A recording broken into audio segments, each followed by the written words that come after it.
When the truth of the matter is, it was not even a good time. But that's how the devil does it. He wants to make you remember when.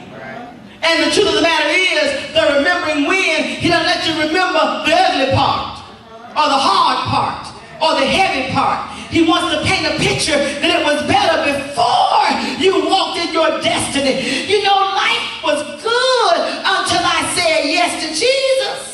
And the moment I said yes to the Lord, all hell broke loose. That's the way the devil operates. He wants to paint a false picture of what used to be. And so he captivated the mind of the Israelites, and they start complaining. And they just kept on complaining. They kept on complaining. Moses, we don't want this angel food. We want some meat. And they begin to say, in Egypt we had leeks. We had leeks. We had potatoes. But you couldn't eat when you wanted to eat. You couldn't eat how much you wanted to eat. If the slave master decided today you don't get no food, you didn't eat at all. But at least we had that Moses warped, twisted mindset. So let me tell you right now, that when you make a decision to walk in your destiny, be careful who you take with you on the journey. Because if you take people that love what used to be with such a great passion, they will try to hold you from going into what God says shall be. I need to call one witness. How you doing today? Oh, darling, I'm doing fine. I'm getting ready to move because my husband Lot says we got to pack up and go. I understand all this prognostication about doom and devastation coming to us, but he says that something horrible is going to happen to Sodom. And, you know, I'm a Sodom girl. This is home. I know everybody knows me. I got a little popularity, a little notoriety, because everybody knows I'm Lot's wife. But he says we got to go. You know, I'm going to be a submissive wife. I'm going to follow my husband because he says, I got to go. So she packs up. He says, today's moving day. No, not yet, babe. I'm not ready. Today is moving day. The movers have come to get us. The angel of the Lord shows up at Lot's house and said, God said, you got to leave today because his judgment is on schedule. So pack up and let's get to rolling. And she goes, well, I guess if we must, we must. And he leads his family out. His wife, his two daughters are leaving Sodom and Gomorrah, and suddenly she remembers, oh God, my best friend is back there. Oh God, my buddies, you know, my brother told me not to do it, but it's the only one I know. My ace boom dog homies, they back there too. And if I leave them, I don't know nobody. It's unknown territory. Who I'm going to eat with? Who going to go out to the movies with me? Who going to hang with me? Who's going to keep me company? Who's going to be my partner? So in just a split second, she makes a destiny decision where the enemy has fooled her to make her believe that what's behind her in Sodom and Gomorrah is greater than what's before her. So Mrs. Lot, she turns and she looks back. But if you look back, it's just a matter of time. You're going to go back. You can't look back and not go back. If you look back, your appetite's going to turn back. If you look back, your desires are going to go back.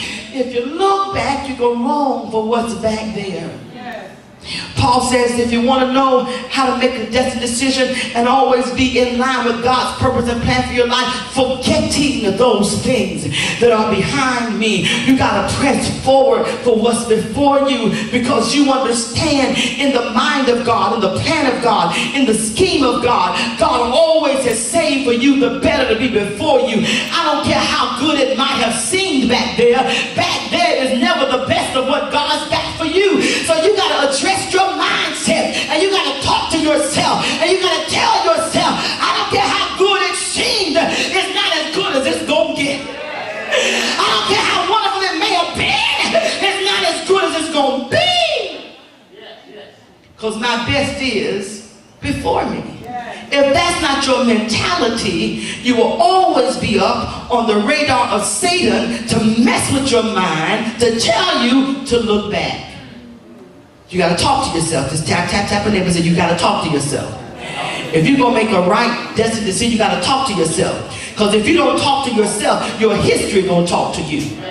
You better talk to yourself, because if you don't talk to yourself, your past is going to call you. It's going to ring you up in the midst not hour. It's going to tell you, you ain't got to keep suffering like this. Just call and just call and just call. Nobody got to know. You better talk to yourself about where you're going. So the people are complaining and they didn't know how to talk to themselves. And they kept letting the enemy lie to them, making them think that where they were was better than where they're on their way to. And in the process, they start complaining to Moses. Moses! We want better to eat. Moses! We tired. Moses! And I don't know how many mamas we got in the house, but if you've ever had little children and had them or trying to discipline them with a timeline, teaching them the power of patience and waiting, the discipline of your soul, and your patience possessing your soul. And you tell them, not now, in a little while. But the baby acts like a baby. A child acts like a child. You say, not now, in a little while, and 2 minutes later, mama, mama, mama, mama, mama, mama, mama, mama, mama, mama, mama, hey, mama. Until after a while, you're like, I changed my name. Don't call me no more. I'm not mama today. But that's how they were aggravating Moses. They just kept coming after Moses. Just kept complaining after complaining after complaining. But this is nothing new. They complained before. But this time, Moses now has a different attitude. Stumbles of greatness, you got to be careful that you don't let people push you into a wrong attitude, because in the end you can't blame them for where you wind up. But they came to Moses one time, 2 minutes with a complaint. And here in Numbers 11, he does something he had not done before. He talks to them differently, and he goes before God this time. And all the time before, when they got on the nerve of God, Moses was the intercessor.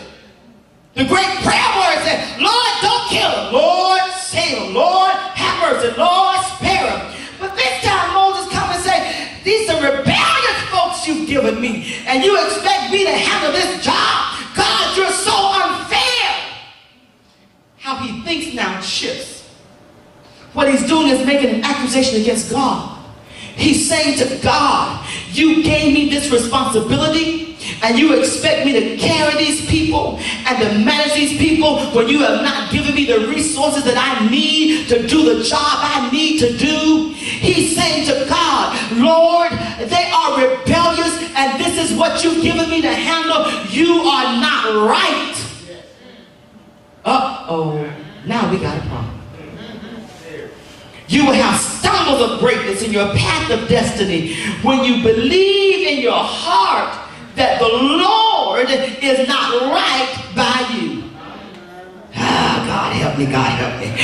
You got to watch the enemy, because he'll creep up on you with the pressures from the outside to make you turn around and falsely accuse God of not being as good as he is, as God as he is. And what always happens whenever you start thinking that God is not right by you, the next thing inevitably is a complaint.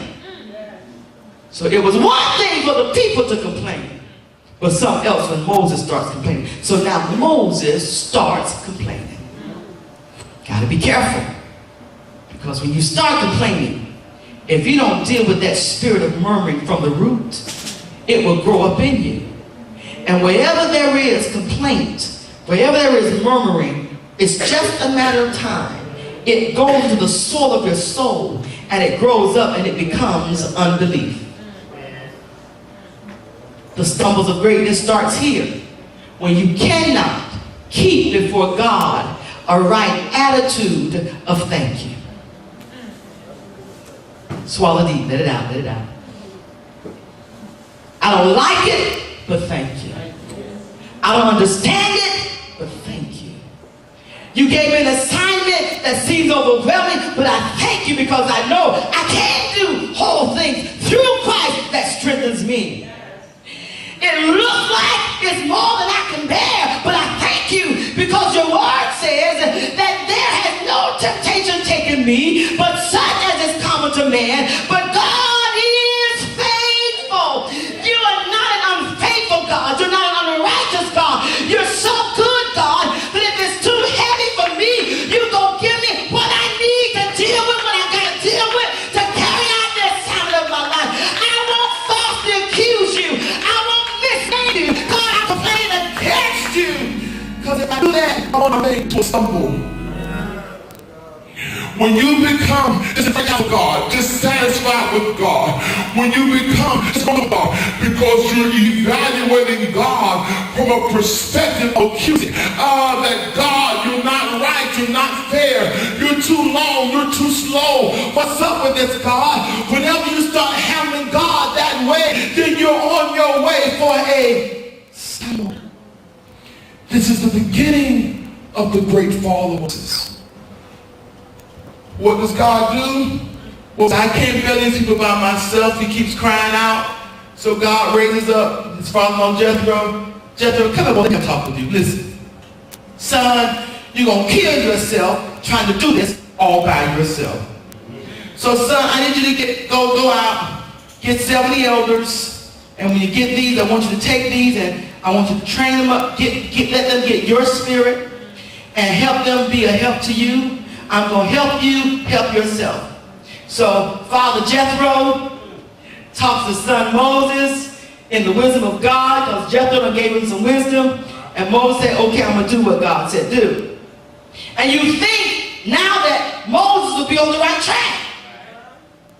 But what has not been dealt with is that root of complaining, that murmuring spirit that's on the people, that's not out on Moses.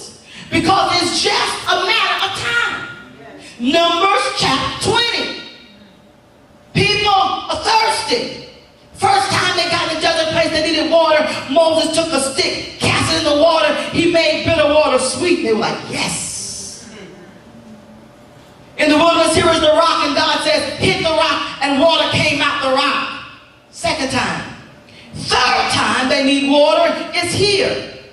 And God says to Moses, sanctify me in the eyes of the people. You know what that word means? Sanctify God. Make God look like he is set apart, exclusively, elevated, wondrously, majestically, magnificently God.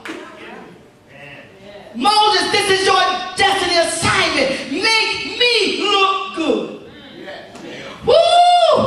I'm going to teach you more, but God knows I can shop right there. All God really wants you to do is to make him look good. I know you're going through pressures and tests, and I know you're going through seasons of trials, and I know you're in a desert place. I know it's pressure to bear, but all God really wants you to do is to make him look good, because somebody's looking at you and has heard your testimony that you belong to God, and God belongs to you. He wants to use you to show how good he is. He wants to use you that folks will know he's faithful and he's kind. He's a God that keeps his promise. He wants to make you a living witness, an example. You don't need to read the story of Daniel and the 3 Hebrew boys in the fiery furnace. They don't need